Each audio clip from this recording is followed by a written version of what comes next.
Bonjour Mourav et Rabotage, j'espère que vous allez bien, que vous avez passé une bonne journée, une bonne semaine. Alors aujourd'hui, je vais vous raconter une histoire sur un Rav qui s'appelait Rav Shlomo Zalman Auerbach. C'est un Rav, il est décédé il y a une trentaine d'années, quarantaine d'années. On raconte sur ce Rav qu'à chaque fois qu'il rentrait à la maison, il s'essuyait, il se nettoyait comme ça. Et un jour, un de ses élèves, quand il rentre à la maison pour rentrer, il voit que le Rav, il s'essuie, il se nettoie, il s'arrange la barbe, il s'arrange la chemise, il se fait propre, il se fait beau.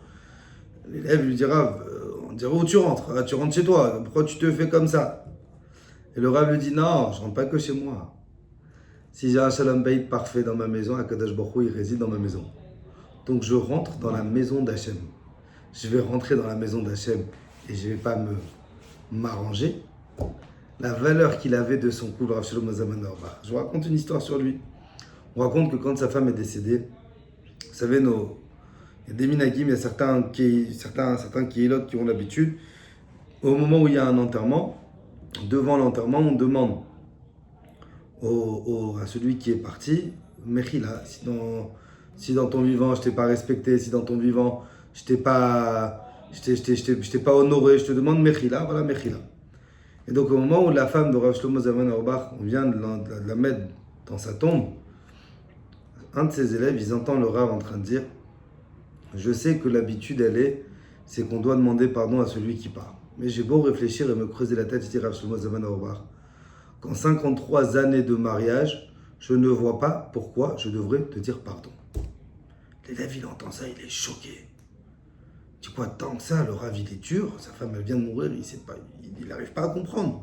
Comment il peut dire une chose pareille, comment il peut dire une phrase pareille en 53 années de mariage, quoi, t'as un couple, jamais eu d'histoire, il n'y a jamais eu d'embrouille, il n'y a jamais eu de... C'est pas possible. Et ça le perturbe, ça le perturbe, ça le perturbe. Et au moment où on rentre de la Levaya, l'élève, il attrape son Rav, Rav Shlomo Zalman, il dit, Rav, j'ai besoin que tu m'expliques quelque chose, là, j'ai pas compris. T'es pas marocain, toi. T'es pas rancunier, t'es pas machin. T'as pas de quoi lui demander Mechila. Et je dis, non, je vais t'expliquer pourquoi j'ai pas de quoi lui demander Mechila. Bien sûr qu'en 53 années de mariage, j'ai eu des désaccords avec ma femme. Bien sûr qu'en 53 années de mariage, j'ai eu des choses où j'étais pas d'accord avec elle, elle était pas d'accord avec moi. Mais à chaque fois que je voulais lui faire une réflexion, je prenais un papier, je prenais une feuille, et avant de lui faire la réflexion, j'écrivais toutes les bonnes choses que ma femme amène. Et j'écris, et j'écris, et j'écris, et j'écris, et j'écris. Et après, quand je vois tout ce bien qu'elle apporte dans ma vie, toute cette lumière qu'elle apporte dans ma vie, toute cette bonne chose, tout ce qu'elle me complète parfaitement, alors le reproche que j'ai à lui faire, il devient à mes yeux anodin. Et elle faisait la même chose. Alors c'est vrai qu'en 53 années de mariage, on a eu des différends. Mais au moment où je venais pour lui faire des réflexions sur les différends, ce sur quoi j'avais, je voyais dans mes yeux tellement de bien qu'elle m'amenait. Que même la petite bagarre qui se passait, ou le petit défaut qu'il y avait, qui commençait à germer dans ma tête, ben ça ne devenait pas quelque chose d'important à mes yeux.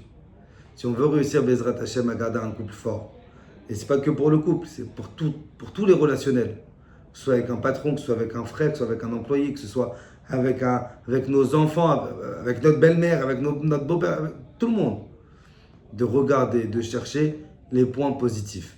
Si j'arrive à trouver les points positifs, je verrai que les points négatifs, ils sont minimes. Je vous souhaite Bezrat Hashem une bonne journée, une bonne semaine si Dieu veut et qu'Akadosh Baruch Hu nous envoie rapidement de bonnes nouvelles Bezrat Hashem. Amen.